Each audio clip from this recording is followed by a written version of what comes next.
Todo aquel que se enaltezca será humillado. Y todo aquel que se humilla a sí mismo será enaltecido. Buenas tardes para todos ustedes en este programa semanal de una liturgia para la vida.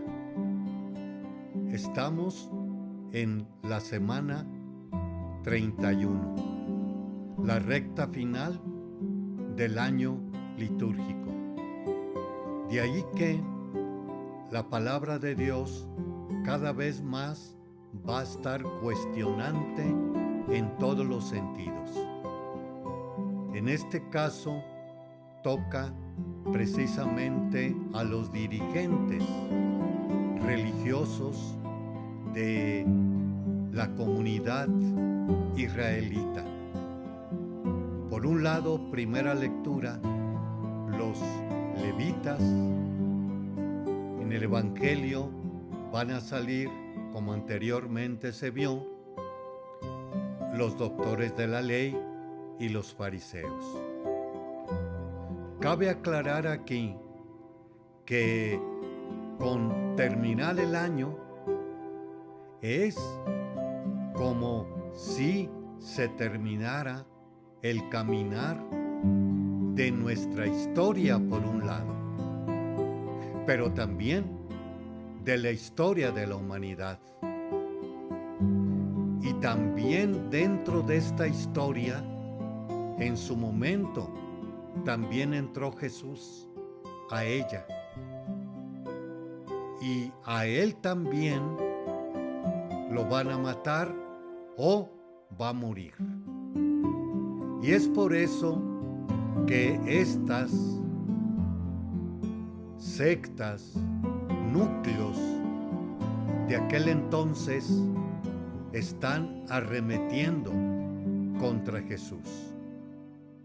Y valga decir que en otros momentos vemos a Jesús bastante sereno, como también compasivo y ante todo misericordioso con todos aquellos de su momento y tiempo. Y nos admira el aplomo que da hoy en el Evangelio en contra precisamente de estas autoridades. ¿Qué podemos nosotros ver primero?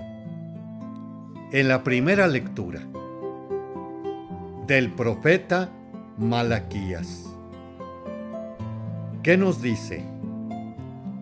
Yo soy el Rey soberano, dice el Señor de los ejércitos. Mi nombre es terrible entre las naciones. Y ahora viene la queja contra precisamente los levitas, que no han hecho verdaderamente lo que tienen que hacer. Por un lado, dar gloria a Dios, y gloria en dos sentidos: en sentido exterior y sentido interior. El exterior son aquellos ritos que tienen que realizar, vestiduras, lugares, espléndidamente que evoquen la presencia de Dios. Basta ver por un lado el templo en el tiempo del Señor. En otro momento, también el Santo de los Santos, que según se cree, cuando fue destruido el segundo templo, que tenía placas de oro, fue llevado a Roma con las cuales se hicieron las acuñaciones de las monedas de aquellos tiempos. Y ahí vemos la gloria que debe de tenerse a Dios. Esto más o menos lo podemos nosotros vislumbrar en los protocolos actuales que hay simple y sencillamente en homenaje a la bandera.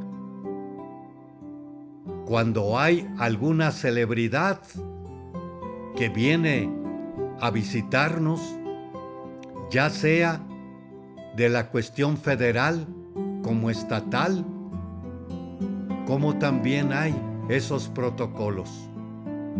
Y máxime todavía en los reyes que podemos ver. Valga repasar la coronación de los reyes y reinas antepasados. Y no queda también fuera de esto la coronación de los papas. Específicamente, bueno sería consultar por ahí la coronación de Juan XXIII, de Pío XII, toda aquella magnificencia, la silla gestatoria. Esto lo podemos ver también en los reyes y emperadores que vemos ahora de Japón. Eso es en razón exterior. Pero lo más principal aquí que va contra estos levitas viene siendo que no han hecho el trabajo de poder dar gloria a Dios en tanto transmitir el mensaje de la alianza. Por eso nos está hablando: ustedes se han apartado del camino, han hecho tropezar a muchos en la ley, han anulado la alianza que hice. Por eso yo los hago despreciables y viles ante el pueblo, pues no han seguido mi camino. Y aquí viene la cuestión social que implicaba también la ley y la ley de la alianza. Han aplicado la ley con parcialidad y les da la razón Malaquías, Dios a través de Malaquías. No tenemos todos, ¿acaso un mismo Padre? ¿No nos han creado el mismo Dios? ¿Por qué pues nos traicionamos entre hermanos, profanando así la alianza de nuestros padres? Y esto, vámonos ahora al Evangelio, donde precisamente, segunda parte, continuando con aquellos que llevamos el caminar del pueblo hacia Dios. Ustedes no se dejen llamar maestros. Ojo, es con minúscula, porque no tienen más que un maestro. Y de nuevo, y todos ustedes son hermanos. A ninguno sobre la tierra lo llamen Padre, con minúscula, porque el Padre de ustedes es solo el Padre Celestial. No se dejen llamar guías, porque el único guía de ustedes es Cristo. Y aquí está, en las escrituras del Evangelio, mayúscula y minúscula. No dejen llamar maestro, minúscula, porque el único maestro de ustedes es Cristo y todos son hermanos, con mayúscula entonces. E igualmente, a ninguno lo llamen Padre con minúscula, porque el Padre de ustedes es el Padre Celestial. E igualmente en líderes o guías. ¿Y dónde está el problema de fondo de todo esto? Porque precisamente es que el mayor de ustedes sea su servidor. Ahí está la clave. Haremos un pequeño espacio y regresamos en unos momentos. Le esperamos.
Continuamos con este siguiente segmento, segundo, de una liturgia para la vida.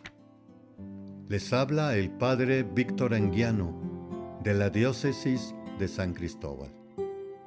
También pueden ustedes acceder a otros medios a través de Spotify, Apple Podcasts, Google Podcasts, Amazon Music, como iHeartRadio. Continuamos con el Evangelio y nos estábamos deteniendo entre maestro con minúscula y maestro con mayúscula, e igualmente guía y padre con minúscula y mayúscula a la vez. ¿Cuál sería la diferencia? Decíamos también al final, que viene siendo que todo esto que realizamos en el caminar de la vida debe de ser a través de un servicio y con una humildad, ya que, como va a decir Pablo en la segunda lectura, somos nosotros embajadores. La palabra de Dios no es nuestra, sino somos embajadores. Como todo embajador debe de dar precisamente el interés de su nación y de su pueblo, a cual representa ese rey como gobierno. Es ahí el problema. Y también muy fuertemente lo de Malaquías, que precisamente viene siendo el soborno que muchas veces también nosotros recibimos a través del culto que realizamos, Eucaristías, sacramentos. Precisamente ahí nos toca ver que, por un lado, no hemos seguido el camino y también no hemos aplicado la ley parcialmente. Hay sus preferencias de unos con otros. Pudiera esto presentarse en otro momento social, pero no en el plano cultural o de la iglesia.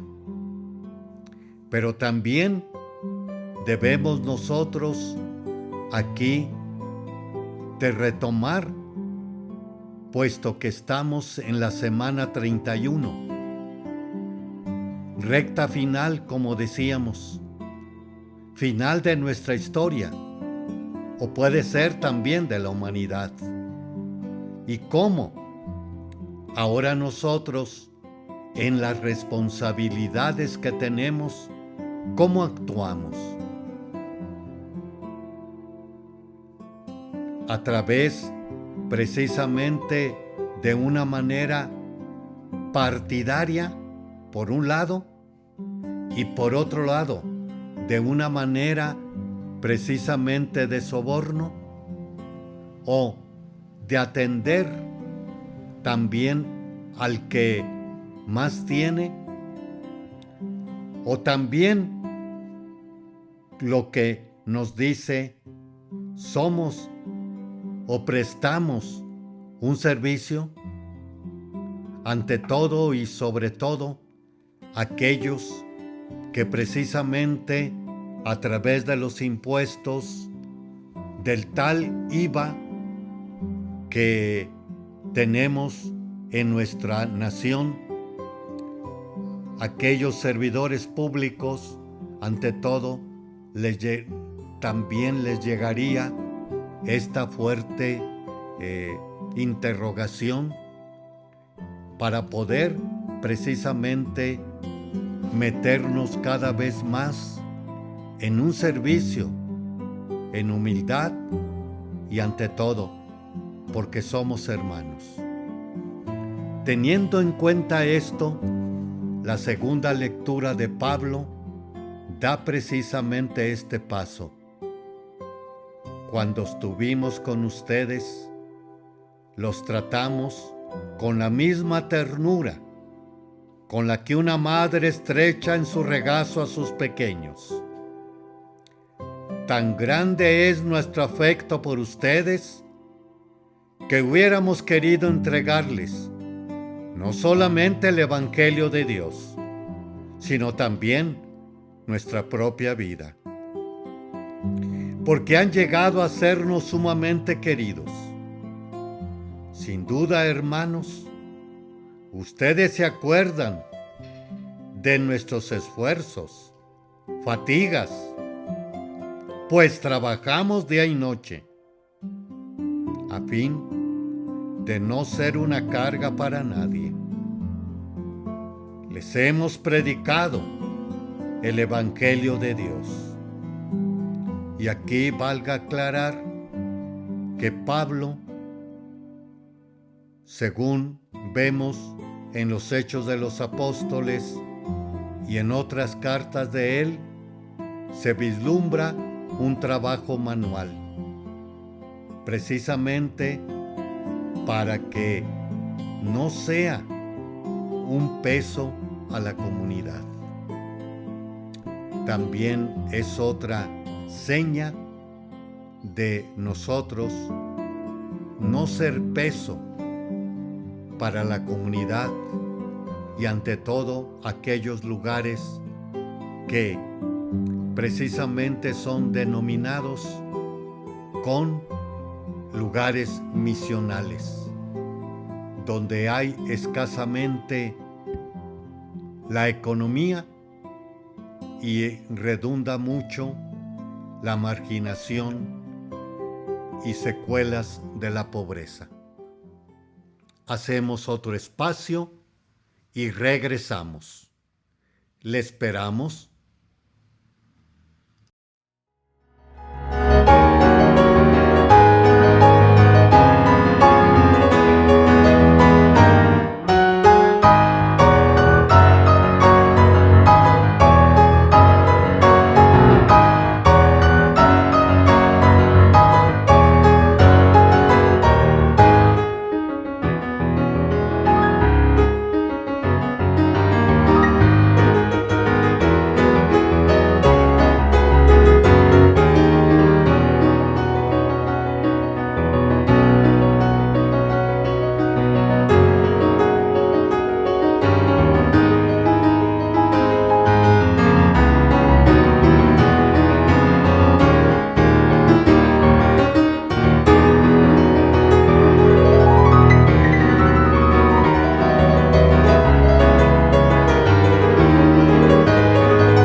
continuamos con este siguiente segmento de una liturgia para la vida.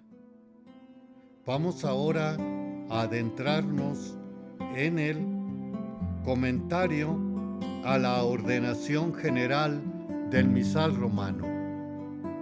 Cabe aclarar que lo que está haciendo este padre José Antonio Berenguer es ampliarnos los prenotandos de la tercera edición del misal romano, puesto que hubo desde el año 68, siglo pasado, el nuevo misal romano de el Papa Paulo VI.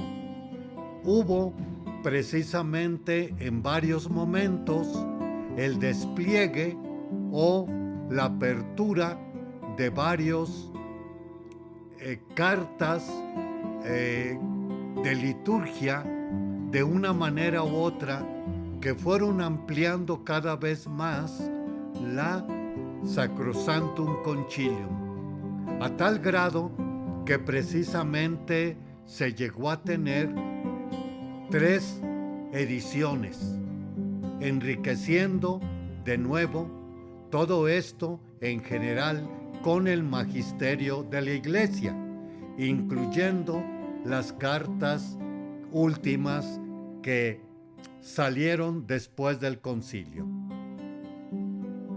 Vámonos al capítulo 22. Ritos iniciales. Del saludo al altar a la oración colecta. Primero, saludo al altar. En el número 49. El sacerdote, el diácono y los ministros, cuando llegan al presbiterio, saludan al altar con una inclinación profunda. Si está el sagrario en el presbiterio, hacen genuflexión al llegar y al retirarse, pero no durante la misa. Número 274. El sacerdote y el diácono besan el altar. El sacerdote, según los casos, inciensa la cruz, el altar y las reliquias e imágenes. El altar es la imagen principal de Cristo resucitado. Sobre él, que Él renueva el sacrificio de su pasión y muerte. Para recordarnos esto, el crucifijo ha de estar siempre a la vista y se inciensa junto con el altar. El altar es siempre la mesa del Padre Celestial, que nos invita al banquete del cuerpo y la sangre de su Hijo. Por eso, la Iglesia ha tenido siempre gran respeto y veneración al altar, expresado en estos 3 signos: inclinación profunda, beso e incensación. Aquí deberíamos de ampliar en el caminar de la historia, sobre todo después del concilio, mas también teniendo en cuenta el concilio de Trento, que fue uno de los primeros que comenzó a concretizar mucho y hacer la liturgia de Trento. De nuevo, valga decir que el anterior misal de aquel entonces, de Pío V hasta Paulo VI, fue el que rigió anteriormente en lengua latina. El altar, en un primer momento, era, sí, la mesa del altar. Pero después del concilio, y sobre todo en la tercera edición, ya se está teniendo como la mesa del sacrificio, a tal grado que se está invitando mucho, sobre todo en las parroquias, a que haya el altar precisamente monolítico, dando a entender precisamente el sacrificio, en el cual hay que tener en cuenta que en otro momento se dijo, Cristo es a un tiempo víctima, sacerdote y altar. De ahí que estos altares no movibles o fijos deben de ser consagrados. Y también ya queda, por decir un tanto secundario, las reliquias de los mártires, que si se hay, loable es, pero que se pongan abajo de este monolítico o este altar que dé la idea de sacrificio. Continuamos. Saludo al pueblo congregado. Número 50. Terminado el canto de entrada, el sacerdote de pie junto a la sede y toda la asamblea hace la señal de la cruz. La señal de la cruz con la que empezamos todas las oraciones los cristianos nos envuelve, nos marcó en el bautismo. Es la señal de la salvación. Nos recuerda que vamos a celebrar el sacrificio de Cristo por nosotros. El sacerdote, por medio del saludo, manifiesta a la asamblea reunida la presencia del Señor. No es, pues, un saludo cualquiera. No es un saludo de cortesía. Es un saludo con toda la carga bíblica de las fórmulas que hay en el misal y toda la fuerza que debe ser un saludo del mismo Cristo, que por el ministerio manifiesta que está presente en la asamblea. Con este saludo y con la respuesta del pueblo queda de manifiesto el misterio de la iglesia congregada. La iglesia está presente y Cristo en ella. Ambos, al impulso del Espíritu Santo, realizan la celebración del misterio que nos reúne hoy. Terminado el saludo al pueblo, el diácono o el sacerdote o un ministro laico puede introducir a los fieles en la misa del día con brevísimas palabras. Esto es lo que llamamos la monición de entrada, y su sitio es este, terminando el saludo al pueblo. Aquí hay que también tener presente que iniciamos y terminamos una celebración litúrgica cristiana o los cristianos en la Trinidad. Pero también nos está aclarando la señal de la cruz con la que empezamos todas las oraciones los cristianos, nos envuelven, nos marcó en el bautismo. Recordemos que aquel primer momento cuando se le dice a los padres de familia qué nombre le han dado a su hijo,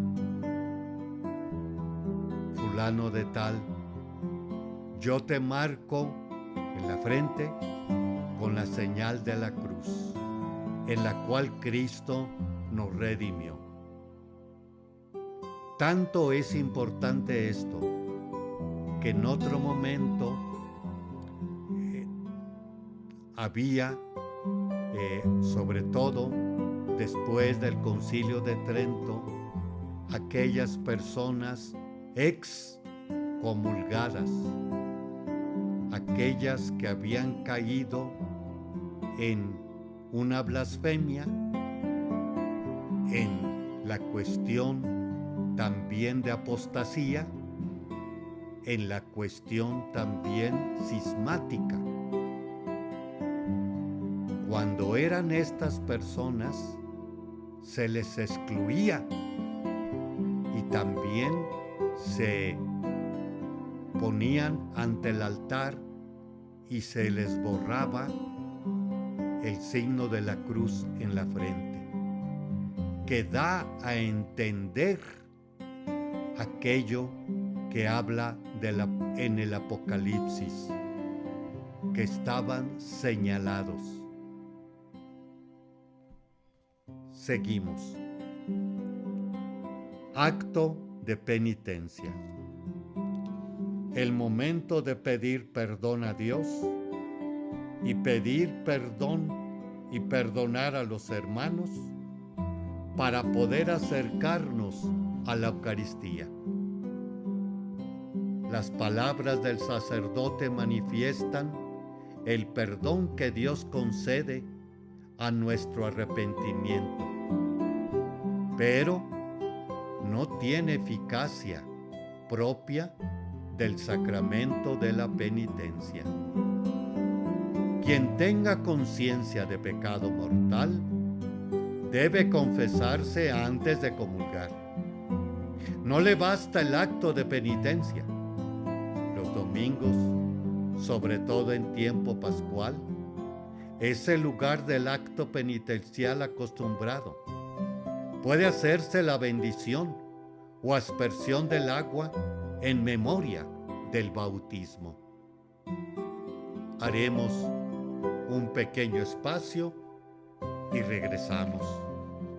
También pueden ustedes seguirnos a través de otros medios: Spotify, Apple Podcasts, Google Podcasts, Amazon Music, como iHeartRadio. Regresamos.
Continuamos con este siguiente segmento.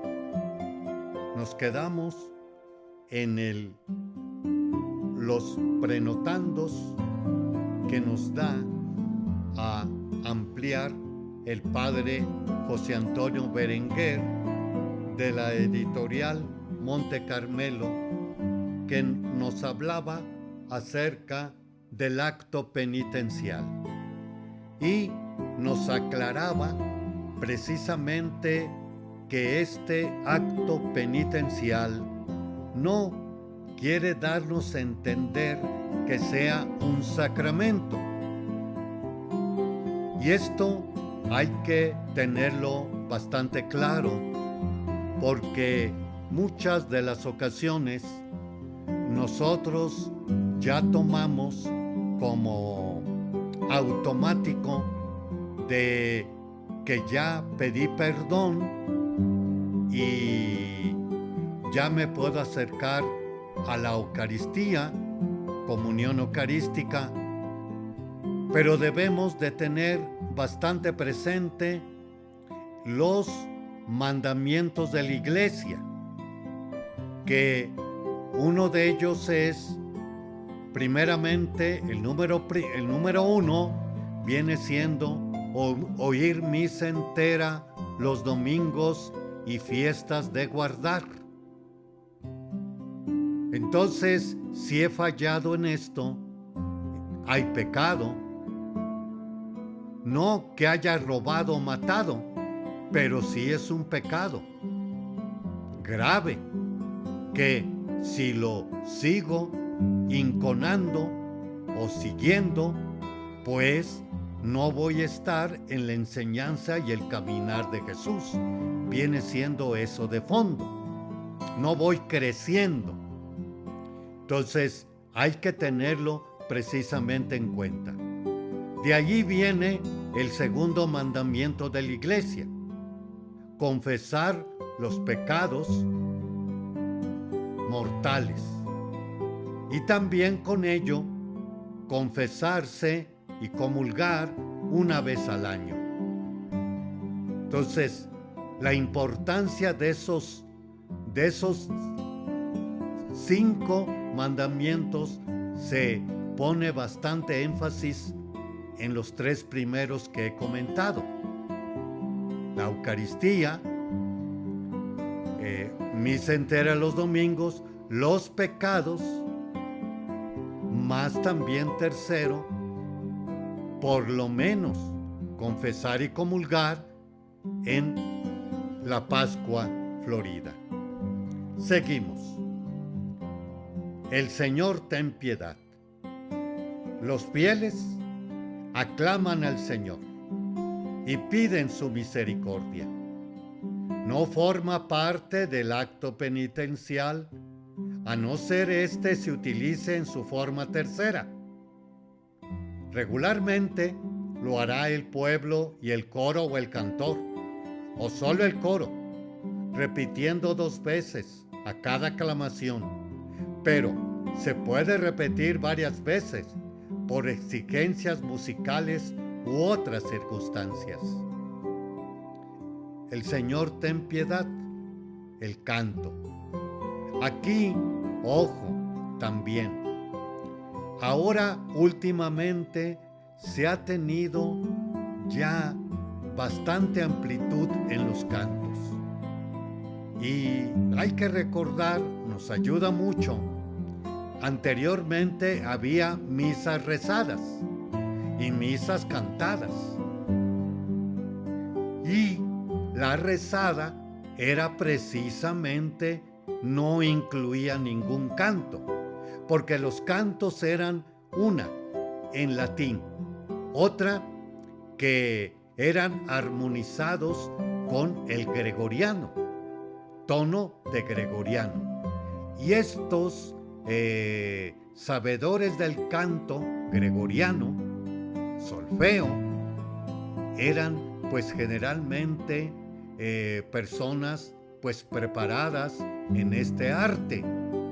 Los órganos, recordemos. Entonces, pues era muy escaso poderle pagar a una escola diferente a un coro, más al organista, para que desempeñara esto. Ya con la segunda y tercera edición que estamos comentando, ya viene precisamente el admitir a los coros, como también a los organistas, y así podemos hablar.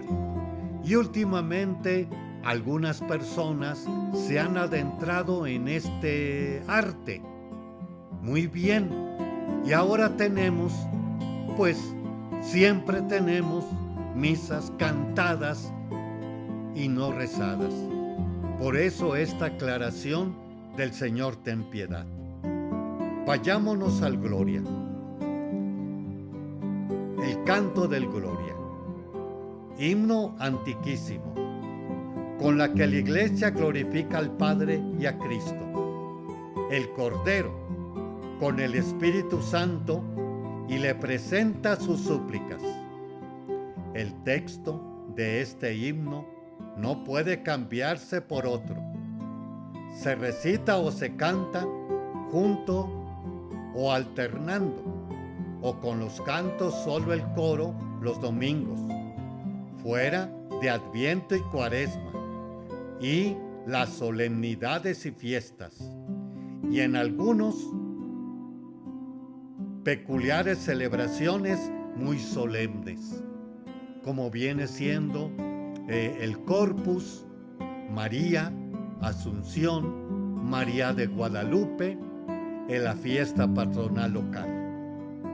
Pasamos a la oración colecta. Número 54. El sacerdote nos invita a orar. Todos permanecemos un momento de silencio para hacerse conscientes de estar en la presencia de Dios y formular interiormente sus súplicas. El sacerdote recogiendo nuestras peticiones, por eso se llama colecta, reza la oración de la Iglesia por ese día, a la que nosotros nos unimos respondiendo con un amén. Y así terminamos los ritos iniciales. Vamos ahora a ver también algunos santos y santas de esta próxima semana. El día 9 de noviembre, dedicación de la Basílica San Juan de Letrán. Fue establecida por el emperador Constantino y los papas normalmente vivieron allí hasta el siglo IV, en lugar del Vaticano. Hoy día sigue siendo la Catedral de Roma. En la entrada hay una inscripción que afirma que esta es la madre de todas las iglesias. Los patronos son Juan el Bautista y Juan Evangelista, pero también se conoce como la Basílica del Salvador. Se celebra en esta fiesta el sentido teológico del templo como lugar de la presencia de Dios y anticipo de la Nueva Jerusalén, como nos indica el Catecismo en el número 753. Representado en los templos, la liturgia, con razón, lo compara a una ciudad santa, a la Nueva Jerusalén. En ella, en efecto, nosotros, como piedras vivas, estamos en una construcción en este mundo. Día 10 de noviembre. San León Magno, Papa y Doctor de la Iglesia. Año 461.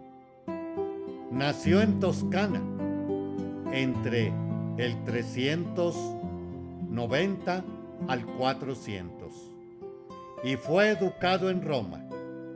Fue llamado a Francia a tratar de reconciliar a grupos divididos y mientras estaba allí fue elegido papa, sucediendo a Sixto III. Se enfrentó a numerosas herejías de su tiempo, como el maniqueísmo, nestorianismo y priscilianismo. León luchó valientemente por la comunión con la Iglesia y defendió la doctrina de la Encarnación en el Concilio de Calcedonia. Escribió mucho sobre liturgia, política y homilética y Sagrada Escritura. Se dice que es uno de los papas más influyentes de la Iglesia, por lo que fue el ser llamado Magno. Su claridad de doctrina ofrece importantes apoyos al entendimiento de la fe. El catecismo lo cita varias veces en referencia a la vida en Cristo.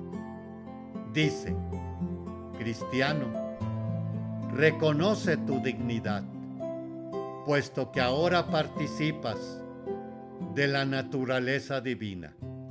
No degeneres volviéndose a la bajeza de una vida pasada. Recuerda que cabeza perteneces y de qué cuerpo eres miembro. Número 1691 del Catecismo. 11 de noviembre. San Martín de Tours, obispo, mejor conocido como San Martín Caballero. Años 317-397. Su padre era un oficial romano y Martín, aunque nacido en Hungría, fue educado en Italia. Se alistó a la Guardia Imperial. Cuentan que depuso las armas después de que se encontró a un pordiosero y partió su capa por la mitad para compartirla con él. Más tarde tuvo una visión de Cristo que lo llamaba y lo llevaba en su misma carpa. Fue bautizado después de 6 años de catecumenado. Regresó a Hungría y logró acercar a su madre al cristianismo. Luego marchó a Poitiers, en Francia, donde se hizo ermitaño. Se asegura que se obraba milagros y cuando fundó un monasterio en el 375, atrajo muchas vocaciones. Fue elegido obispo de Tours en el 379, dedicando todos sus esfuerzos a la evangelización. Fue muy amado y popular entre su pueblo. Su vida combinaba bien los dos ejes de la vida cristiana: oración y apostolado. Invita a una vida de oración que da fruto, según nos dice el Catecismo. La oración es cristiana, en tanto y cuanto es comunión con Cristo y se extiende por la Iglesia, que es su cuerpo. Número del Catecismo 2565. Muchas gracias, hermanos y hermanas, por dejarnos entrar a sus hogares. Se despide el Padre Víctor Anguiano de este programa en San Cristóbal de las Casas. Les agradecería un like, como también el poder llegar por estos medios a nuestra fe cristiana y católica. Pueden seguirme en Spotify, Apple Podcasts, Google Podcasts, Amazon Music y iHeartRadio. Feliz tarde para todos.